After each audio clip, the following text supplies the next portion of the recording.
Welcome to the Veteran Action Update Brief. I'm Mark Lucas, the founder of Veteran Action.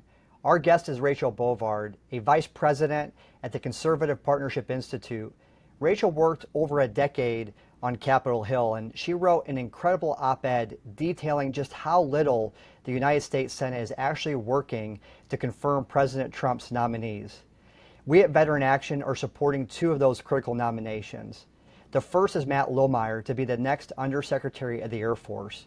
We're also supporting Captain Sam Brown, who was selected to be the next VA Undersecretary of Memorial Affairs. So Rachel, tell us, just how many days a week is the United States Senate actually working?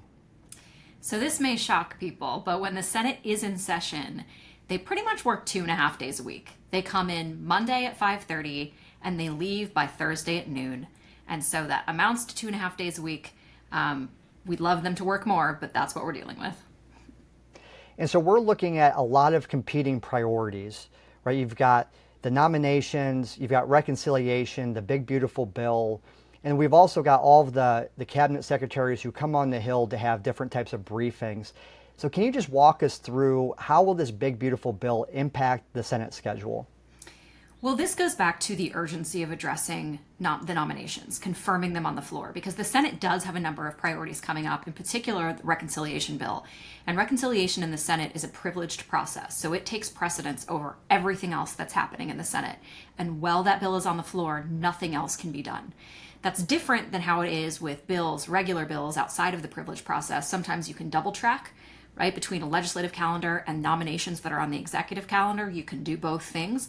Under reconciliation, that's all you can do. And so that is why it is critical the Senate put their back into it now and confirm these nominations before they get busy with the rest of their legislative business. So we have a lot of activists who are asking us, when can we anticipate Lohmeier being confirmed or Brown being confirmed? Can you explain just how we can try to forecast when these people will be confirmed? It's difficult to forecast because what happens is the nominations are sent up to the Senate by the White House. The Senate committees then hold hearings and vote on the nominations. Once they're reported out of committee, they go to something called the executive calendar of business. And once those nominations are on the calendar, they can be confirmed at any time. It's up to one person, and that is John Thune, the Senate Majority Leader, Republican Majority Leader, to pluck those nominations from the calendar and put them on the floor. But he works in closely with the White House on prioritizing those nominations. But the issue is not his work with the White House. The issue is the fact that the Senate is just not doing these nominations fast enough. At most, they are doing 3 to 4, maybe 5 a week.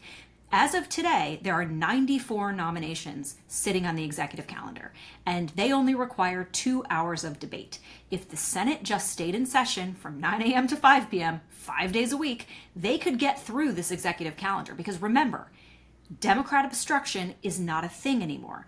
The filibuster does not exist for nominations. These are solely the responsibility of the Republican Party. So to all your activists, if you're talking to Republican senators and they try to blame Democrats, don't let them do it, because Democrats don't have control over this process. As soon as John Thune makes the decision that these nominations are coming to the floor, they are coming to the floor, where it only takes a simple majority of senators to confirm them. Now, a lot of us have seen on the executive calendar, there's numbers assigned to these nominees. But what you're saying is that Thune can just basically pick out of order whoever he wants to have a confirmation vote on? That's right. The numbers you're probably referring to two different numbers. There's the PN number, which is the number assigned to the nomination. It's sort of a tracking device.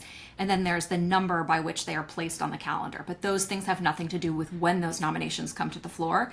That is the purview of John Thune.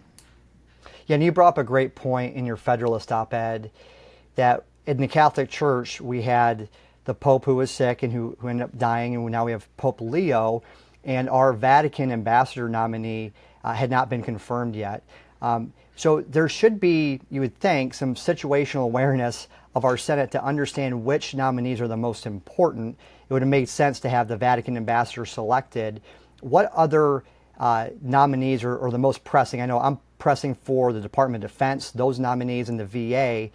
What are some other things that we should be looking forward to on the nomination schedule?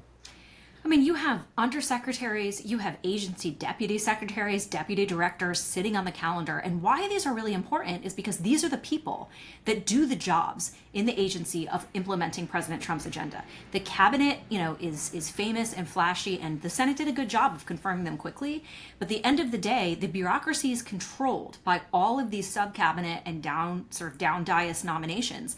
And the longer the Senate sits on its hands, and the Senate Republicans sit on their hands, the more the bureaucracy runs amok. We learned this in Trump's first term. If you don't have your political appointments scattered throughout these agencies, the bureaucracy is going to undermine the president. So every day that goes by without these nominations being confirmed, the president is hamstrung. And I will add, too, we aren't even at judicial nominations yet. We are still at the agency level. Once those judges start going on the calendar, the agency nominations get shafted even further behind. And so the dire scenario that I'm worried about is if this backlog on the calendar is not addressed, we are going to be looking at years for some of these nominations to sit on the calendar between going there and being confirmed. And that is just unacceptable. They nuked the filibuster. It doesn't exist anymore. To what end was that if you're not going to confirm these nominees? Rachel, you're truly a pro's pro in the Senate. We've been able to work together on different confirmations, and with your experience actually working in the senator's office, can you share with our grassroots how their calls, their emails, and their posts on social media really influence what these senators do? Yeah, social media posts I think are always helpful, but between emails and phone calls, I would say phone calls are the things that move the needle the most, in addition to, visiting the state offices, the district offices, and the DC offices, because those things are tracked. At the end of every day, the office manager and then the senator will see the number of calls that came in on specific topics, and that's very important. Social media also drives a lot of that engagement, and, don't ignore the state and district offices, right? Everybody comes to the DC offices, and that's great. But those offices are important too. So I would say those are the things that really move the needle and people pay attention to. In Veteran Action, we built our Action Center where anybody can go online, click on the Take Action button. You can call, email, and post at your senators on social media in less than 5 minutes. It's a proven platform that Rachel and I and others have used, like at the Article 3 project, which helped confirm all of President Trump's cabinet. And we can leverage these same tools to help confirm Matt Lohmeier to be the Undersecretary of the Air Force and Captain Sam Brown to be the Undersecretary of the VA for Memorial Affairs. So we want you to be able to go to Veteran Action to take that action, to let them know that we're paying attention, and to work on behalf of President Trump. Rachel, one last thing before I let you go. We heard all along the campaign trail how this was the most consequential election of our lifetime. We've seen that President Trump has worked probably 18-hour days. He works 7 days a week. And it's really disheartening for us as grassroots activists. I live here in Iowa, and not only did we vote for these people, but we tried to turn people out. It's really disheartening to see the United States Senate not taking action. Can you just talk more, just reiterate this point of how important it is for normal grassroots people in their home districts to take action? It is critical because, the Senate gets very comfortable, right? And they say, oh, they're very busy. They're doing all this committee work. They're doing fundraisers. They were elected to do one thing, and it is to vote. It's to vote on legislation. It is to confirm nominations. And there is nothing more imperative, I think, right now to help the president get his agenda done than to confirm the people he has sent to the Senate. And every day that goes by is one more bureaucrat that's running the show, and not President Trump. So tell the United States senators they need to work more than 2.5 days a week. They need to put their back into it because this is the most important and pressing thing for the American people. We all voted for Donald Trump for this reason, and we expect the United States Senate to step up and do their jobs. Well, Rachel, thank you for everything that you're doing in Washington on behalf of our country, and thank you for joining the Veteran Action Update Brief. My pleasure.